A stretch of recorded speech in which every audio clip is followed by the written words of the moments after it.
انسان کی نفسیات اور اس کی طبیعت اس طرح کی واقع ہوئی ہے کہ اگر وہ کوئی گناہ کرتا ہے اور گناہ پر جرأت کرتا ہے، کسی گناہ پر جرأت کرتا ہے، شروع میں ایسا ہوتا ہے اگر کسی کے دل میں ایمان ہے کہ کسی گناہ کا خیال آیا تو ذرا ہچکچاہٹ ہوتی ہے، بھئی گناہ ہے، کروں نہ کروں، تردد ہوتا ہے، ہچکچاہٹ ہوتی ہے، اس پر جرأت نہیں ہوتی۔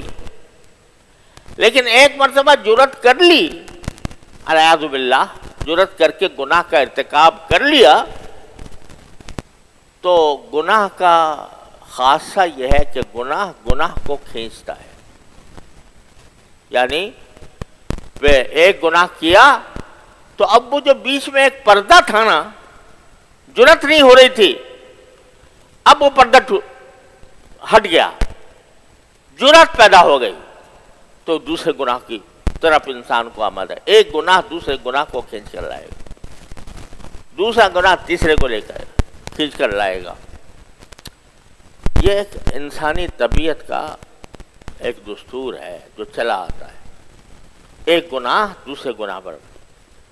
بعض اوقات ایک گناہ دوسرے گناہ پر انسان کو مجبور کر دیتا ہے کہ دوسرا گناہ بھی کر۔ اگر کسی نے کوئی شرم کا گناہ کر لیا جس کا دوسروں لوگوں پر ظاہر ہونا انسان گوارا نہیں کرتا، ایسا گناہ کر لیا، اب اگر کوئی پوچھ بیٹھے کہ بھئی کیا تم نے فلاں کام کیا تھا، تو کیا کرے گا؟ جھوٹ بولے گا۔ تو وہ گناہ جو کیا تھا وہ ایک تھا، اس کے بعد جھوٹ اس کے ساتھ آ گیا، اور گناہ پر جب جرأت بڑھ گئی تو ایک گناہ کے بعد دوسرا، دوسرے کے بعد تیسرا ہوتا چلا جاتا ہے۔ گناہ کو کھینچتا ہے۔ اسی طرح نیکی کو کھینچتی ہے۔ ایک مرتبہ آدمی کو کوئی اللہ کی رضا کی خاطر کوئی کام کرنے کی توفیق ہو جائے تو پھر اللہ تبارک و تعالیٰ کی طرف سے نیکیوں کا راستہ کھلتا ہے، نیکیوں کا راستہ کھلتا ہے۔ اس کے لیے اللہ تعالیٰ اس کی بعض اوقات اس کی وجہ سے اس کے خیالات بدل دیتے ہیں، اس کا طرز عمل بدل دیتے ہیں، پھر وہ نیکیوں کی طرف راغب ہو جاتا ہے۔ قرآن کا درس دے رہا ہے آدمی، قرآن کریم کا درس دے رہا ہے، حدیث کا درس دے رہا ہے، لوگوں کو باز کر رہا ہے، تلقین کر رہا ہے، اللہ تعالیٰ کا پیغام پہنچا رہا ہے، اس کو دیکھنے میں بڑا سمجھا جاتا ہے کہ نہیں کہ یہ ایک بڑا کام ہے۔ لیکن اس میں کیا ہے؟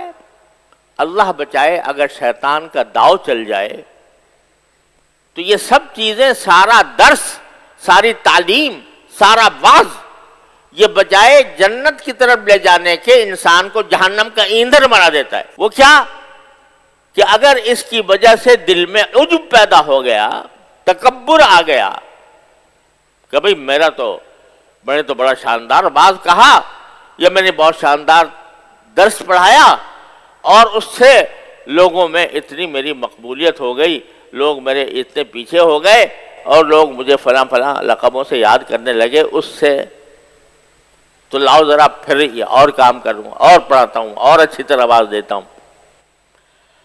کیا ہوا کہ بات تو دے رہا ہے، نیک کام کر رہا ہے، لیکن وہ نیک کام پٹڑی سے اترا ہوا ہے۔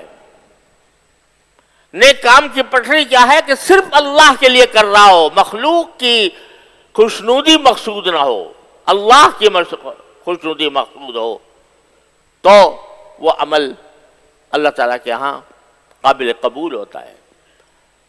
لیکن اگر بڑا سا عمل ہے، بہت بڑا عمل ہے، کوئی آدمی عبادت ہی کیے جا رہا ہے، لیکن مقصود ریاکاری ہے، مقصود لوگوں میں شہرت حاصل کرنا ہے، تو یہ بڑا عمل ہے، لیکن کوئی اس کے مکھی کے پر کے برابر بھی اس کا وزن نہیں، کیونکہ اللہ کی خوشنودی کے لیے نہیں ہے۔ لیکن چھوٹا سا عمل ہو، اللہ کی خوشنودی کے لیے ہو، تو وہ چھوٹا سا عمل بھی اللہ تعالیٰ کے ہاں بہت بڑا عمل سمجھا جاتا ہے۔